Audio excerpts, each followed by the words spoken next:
മഹാലക്ഷ്മി സീരിയലിൻ്റെ വരാനിരിക്കുന്ന എപ്പിസോഡിൻ്റെ റിവ്യൂയിലേക്ക് എല്ലാ കൂട്ടുകാർക്കും സ്വാഗതം. അങ്ങനെ ഗുണ്ടകൾക്ക് അവർ ചോദിച്ചതിലും ഇരട്ടി പൈസ കൊടുക്കുന്നുണ്ട് പ്രതാപനും മേഘനാഥനും.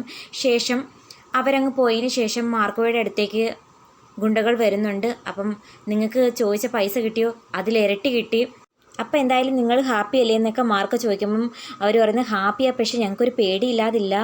ഇനി അവർ ഞങ്ങൾക്കെതിരെ കൊട്ടേഷൻ കൊടുക്കുമോ? ഈ മേഡം മരിച്ചിട്ടില്ല, ജീവിച്ചിരിപ്പുണ്ടെന്ന് അറിയുമ്പോൾ ഇനി എന്താ സാറിൻ്റെ പ്ലാൻ എന്ന് ചോദിക്കുമ്പോൾ ലോപ്പസ് ചോദിക്കുന്നു, അതെന്തിനാണ് നിങ്ങൾ അറിയുന്നത്? നിങ്ങൾക്ക് കിട്ടാനുള്ളതൊക്കെ കിട്ടിയില്ലേ? അതേസമയം മാർക്കോ അവർക്ക് ഉറപ്പ് കൊടുക്കുന്നുണ്ട്, നിങ്ങൾ പേടിക്കേണ്ട, ഈ കാര്യത്തെ ചൊല്ലി മറ്റാരും നിങ്ങൾക്കെതിരെ കൊട്ടേഷൻ കൊടുത്താലും നിങ്ങളുടെ ദേഹത്ത് ഒരു പോറൽ പോലും ഏൽക്കാതെ ഞാൻ നോക്കിക്കോളാം എന്നൊക്കെ പറയുന്നു. അതേസമയം പ്രതാപം വീട്ടിലെത്തുന്നുണ്ട്. പ്രതാപനെ കാത്ത് മുത്തശ്ശി കണ്ണിൽ എണ്ണയൊഴിച്ച് കാത്തിരിക്കുന്നു. കാരണം കഴിഞ്ഞ പ്രാവശ്യം കണ്ണനെ കൊല്ലാൻ പോകുന്നു, മഹാലക്ഷ്മിയെ കൊല്ലാൻ പോകുന്നൊക്കെ പറഞ്ഞ് പോയിട്ട് ഒടുവിൽ മാർക്കോയുടെ കയ്യിൽ നിന്ന് പൊതിരെ തല്ലും മേടിച്ചുകൊണ്ട് വന്ന ആ ഒരു ഓർമ്മയുണ്ടായതുകൊണ്ട് ഇത്തവണയും മഹാലക്ഷ്മിയെ കൊല്ലാൻ പോകുന്നു പറഞ്ഞിട്ട് ഏറ്റവും അവസാനം അവനെ തല്ലിക്കൂട്ടി ശരിയാക്കിയോ?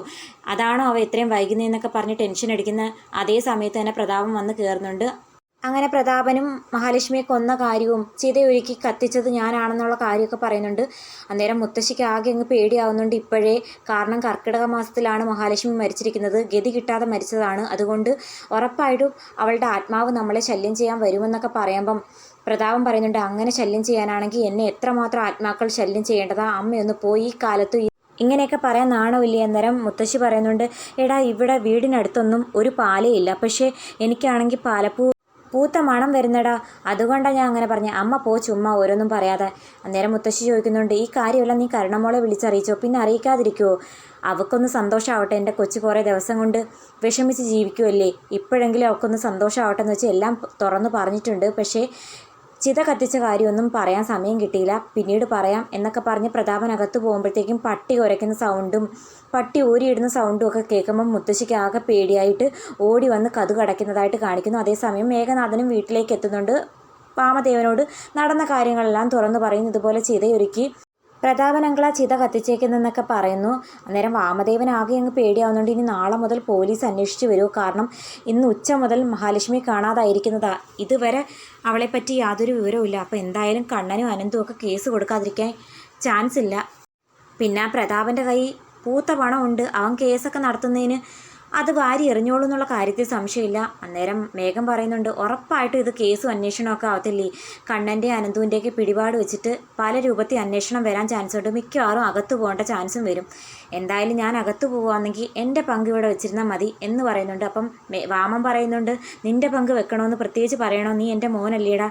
അന്നേരം മേഘം പറയുന്നു, കാശിൻ്റെ കാര്യം വരുമ്പം മക്കളാ അച്ഛനോ അമ്മയോ അങ്ങനെയൊക്കെയുള്ള ബോധം ചിലരങ്ങ് കളയും, അതുകൊണ്ട് ഇപ്പോഴേ ഒന്ന് ഓർമ്മിപ്പിച്ചു എന്ന് മാത്രമേ ഉള്ളൂ.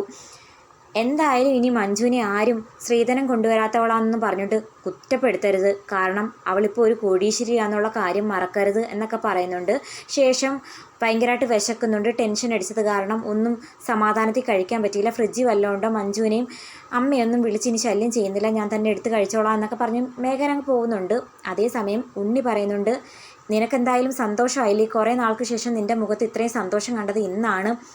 എന്തായാലും ഒരു കാര്യം ഉറപ്പാണ്, കണ്ണേട്ടനും അനന്തുവേട്ടനും ഇത്രയും സ്വാധീനമുള്ള സ്ഥിതിക്ക് ഉറപ്പായിട്ടും കേസ് നൂലാമാലയൊക്കെ വരും. അപ്പം നിൻ്റെ മുഖത്ത് പോലീസ് വന്ന് എന്തെങ്കിലും ചോദിച്ചു കഴിഞ്ഞാൽ ഒരു സന്തോഷം കാണിക്കരുത്.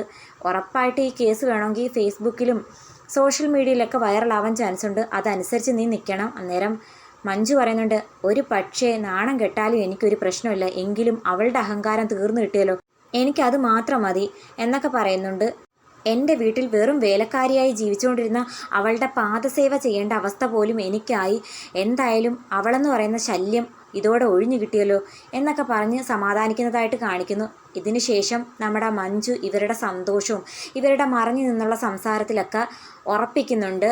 മഹാലക്ഷ്മിയെ കാണാതായതിൽ തൻ്റെ ഭർത്താവിനും അമ്മാവനും അമ്മയ്ക്കും ചേട്ടനും കരുണേട്ടത്തിക്കും അവരുടെ അച്ഛനായിട്ടുള്ള പ്രതാപനും പങ്കുണ്ടെന്നുള്ള കാര്യം. ശേഷം മഹാലക്ഷ്മി കാണാതായ വിവരങ്ങളെല്ലാം സാഗറിൽ നിന്ന് മഞ്ജു അറിയുന്നുണ്ട്. ഇതേ തുടർന്ന് കണ്ണനെ സമാധാനിപ്പിക്കാനായിട്ട് മഞ്ജു കണ്ണനെ വിളിക്കുന്നുണ്ട്. എന്നിട്ട് പറയുന്നുണ്ട്, മഹാലക്ഷ്മി ഏട്ടത്തെ കാണാതായെന്ന് പറയുന്നു, സത്യമാണോ? എന്തെങ്കിലും വിവരമുണ്ടോ? കോള് വിളിച്ചിട്ട് കിട്ടുന്നില്ല, സ്വിച്ച് ഓഫ് ആണെന്നാണ് ഞാൻ വിളിച്ചപ്പം പറയുന്നത് എന്നൊക്കെ പറയുന്നു. പക്ഷേ കണ്ണനാണെങ്കിൽ ഒരു കാര്യവും മഞ്ജുവിനോട് വെട്ടിത്തുറന്ന് പറയുന്നില്ല. മഞ്ജുവിൻ്റെ മനസ്സ് മാറിയ കാര്യങ്ങളൊന്നും കണ്ണൻ അറിയത്തില്ലല്ലോ. തൻ്റെ ശത്രുക്കളുടെ ലിസ്റ്റിൽ തന്നെയാണ് മഞ്ജുവിനെ ഇപ്പോഴും കണ്ണൻ ഉൾപ്പെടുത്തിയിരിക്കുന്നത്. മഞ്ജുവിനൊരല്പം മാറ്റങ്ങളൊക്കെ ഉണ്ട് സ്വഭാവത്തിൽ എന്നൊക്കെ ഉള്ള കാര്യം കണ്ണൻ അറിയാമെങ്കിലും ഇത്രയും മാറിയ കാര്യമൊന്നും അറിയില്ല. അതുകൊണ്ട് തന്നെ മഹാലക്ഷ്മിയെക്കുറിച്ച് യാതൊരു വിവരവും ഇല്ല. പോലീസിൽ കംപ്ലൈൻറ്റ് കൊടുക്കാനാണ് ഞങ്ങൾ ഉദ്ദേശിക്കുന്നത് എന്നുള്ള കാര്യമൊക്കെ കണ്ണൻ പറയുന്നുണ്ട്. ഏട്ടൻ എന്തായാലും വിഷമിക്കേണ്ട, ഉറപ്പായിട്ടും ഒരാപത്തും കൂടാതെ ഏട്ടത്തി മടങ്ങിയെത്തും. മഞ്ജുവിൻ്റെ ആശ്വസിപ്പീര് കേട്ടിട്ട് കണ്ണൻ വിചാരിക്കുന്നു, മനസ്സിൽ സന്തോഷം വെച്ചിട്ട് പുറമേ നടിക്കുവാണോ ഇവളും. അതേസമയം കണ്ണനെ ഞെട്ടിച്ചുകൊണ്ട് മഞ്ജു ആ സത്യം പറയുന്നു. എൻ്റെ അമ്മാവനും ഭർത്താവിനും ഉണ്ണിയേട്ടനും അമ്മയ്ക്കും കരുണേട്ടത്തിക്കും അവരുടെ അച്ഛനും മഹാലക്ഷ്മി ഏട്ടത്തിയെ കാണാതായതിൽ എന്തോ ബന്ധമുണ്ടെന്ന് തോന്നുന്നു. അവരുടെ മറിഞ്ഞു നിന്നുള്ള സംസാരത്തിലൊക്കെ എനിക്കങ്ങനെ തോന്നിക്കുന്നുണ്ട്. എന്തായാലും കണ്ണേട്ട അതിനെക്കുറിച്ചൊന്ന് അന്വേഷിച്ചാൽ എത്രയും പെട്ടെന്ന് മഹാലക്ഷ്മി ഏട്ടത്തെ കണ്ടുപിടിക്കാനാകുമെന്നാണ് ഞാൻ പ്രതീക്ഷിക്കുന്നത്.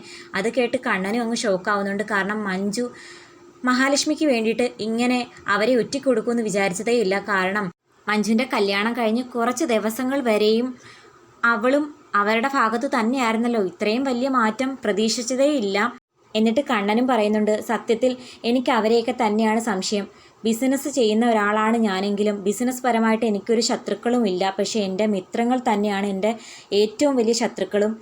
സ്വത്തിനും പണത്തിനും വേണ്ടിയിട്ട് എന്തും ചെയ്യാൻ മടിക്കാത്തവരാണ് അവരൊക്കെ എന്ന് എനിക്ക് നന്നായിട്ട് അറിയാം. പലതവണ എന്നെയും മഹാലക്ഷ്മിയും കൊല്ലാൻ വേണ്ടിയിട്ട് അവരെല്ലാം ഓരോ പ്ലാനും പദ്ധതിയൊക്കെ ചെയ്തതാ. അതൊന്നും ഞാൻ പ്രത്യേകിച്ച് പറയേണ്ട കാര്യമില്ലല്ലോ നിന്നോട്. എന്തായാലും ഇതിന് പിന്നിൽ കളിച്ചവരാരാണെന്ന് വെച്ചാൽ അവരെ ഞാൻ നിയമത്തിന് മുന്നിൽ കൊണ്ടുവരും. മാത്രമല്ല എൻ്റെ മഹാലക്ഷ്മിയെ അധികം താമസിക്കാതെ തന്നെ കണ്ടുപിടിക്കുകയും ചെയ്യും. എന്തായാലും എൻ്റെ അനിയത്തി ഇത്രയെങ്കിലും വിളിച്ച് എന്നെ സമാധാനിപ്പിച്ചല്ലോ, അതിൽ തന്നെ ഒരുപാട് സന്തോഷമുണ്ട്. എന്തെങ്കിലും വിവരം കിട്ടുവാണെങ്കിൽ അറിയിക്കാമെന്നൊക്കെ പറഞ്ഞ് കണ്ണനും കോൾ കട്ട് ചെയ്യുന്നുണ്ട്. അതേസമയം കണ്ണന് വിശ്വസിക്കാനാകുന്നില്ല മഞ്ജുവിൻ്റെ മാറ്റം. മഞ്ജുവും മനസ്സുകൊണ്ട് പ്രാർത്ഥിക്കുന്നുണ്ട് മഹാലക്ഷ്മി ഏട്ടത്തിക്ക് യാതൊരു ആപത്തും വരരുതെന്ന്. അതേസമയം മേഘനാഥൻ അവളുടെ അരികിലേക്ക് വരുന്നുണ്ട്. എന്നിട്ട് ചോദിക്കുന്നുണ്ട്, നീ ആരെ കോൾ ചെയ്തത്? അത് കണ്ണേട്ടനെ ഒന്ന് വിളിച്ചതാ. മഹാലക്ഷ്മി ഏട്ടത്തെക്കുറിച്ച് വല്ല വിവരവും കിട്ടിയോ എന്നറിയാൻ വേണ്ടിയിട്ട്. അതിന് നീ കണ്ണേട്ടനെ വിളിച്ചിട്ട് ഒരു കാര്യമില്ല, എന്നോട് ചോദിച്ചാൽ മതി. അവളെ ഇനി ഭൂലോകത്ത് ജീവനോട് ആരും കാണില്ല. ഞാനും പ്രതാപൻ അങ്കിളും കൂടി ചേർന്ന് അവളെ മേലോട്ട് പറഞ്ഞു വിട്ട്. അവളെന്ന് പറയുന്ന ശല്യം ഇതോടെ അവസാനിച്ചു. ഞങ്ങൾ ഇന്നലെ രാത്രി പോയത് അവൾക്ക് വേണ്ടിയിട്ട് ചിതയൊരുക്കാനായിരുന്നു എന്നൊക്കെ പറഞ്ഞ് നടന്ന കാര്യങ്ങളെല്ലാം പറയുന്നുണ്ട്. അത് കേട്ട് മഞ്ജുവിനാകെ വിശ്വസിക്കാനാകാതെ കണ്ണുകളൊക്കെ നിറയുന്നുണ്ട്. അത് കണ്ട് മേഘൻ ചോദിക്കുന്നുണ്ട്, നിന്റെ കണ്ണുകൾ നിറഞ്ഞതിൻ്റെ അർത്ഥം എന്താണെന്ന് എനിക്കറിയാം, ആനന്ദാശ്രു അല്ലേ? നമുക്കെല്ലാം ഇനി സന്തോഷത്തിൻ്റെ ദിവസങ്ങളാണ് വരാൻ പോകുന്നത്. കണ്ണൻ്റെ കോടിക്കണക്കിനുള്ള സ്വത്തുക്കൾ നമുക്ക് മാത്രമായി കിട്ടും എന്നൊക്കെ പറഞ്ഞ് മേഘൻ സന്തോഷിച്ച് നിൽക്കുന്നത് കണ്ടിട്ട് മഞ്ജുവിന് ആകെയും കലിയാവുന്നുണ്ട്. എന്നാൽ കണ്ണേട്ടനെയോ മഹാലക്ഷ്മി ഏട്ടത്തെയോ സപ്പോർട്ട് ചെയ്തെന്നും മേഘനോട് പറയാനും പറ്റാത്ത അവസ്ഥയിൽ നീറി നിൽക്കുന്നുണ്ട് മഞ്ജു. അപ്പം വീഡിയോ ഇഷ്ടമായാൽ തീർച്ചയായിട്ടും ചാനലൊന്ന് സപ്പോർട്ട് ചെയ്യാനും ഹൈപ്പ് ചെയ്യാനും മറക്കല്ലേ.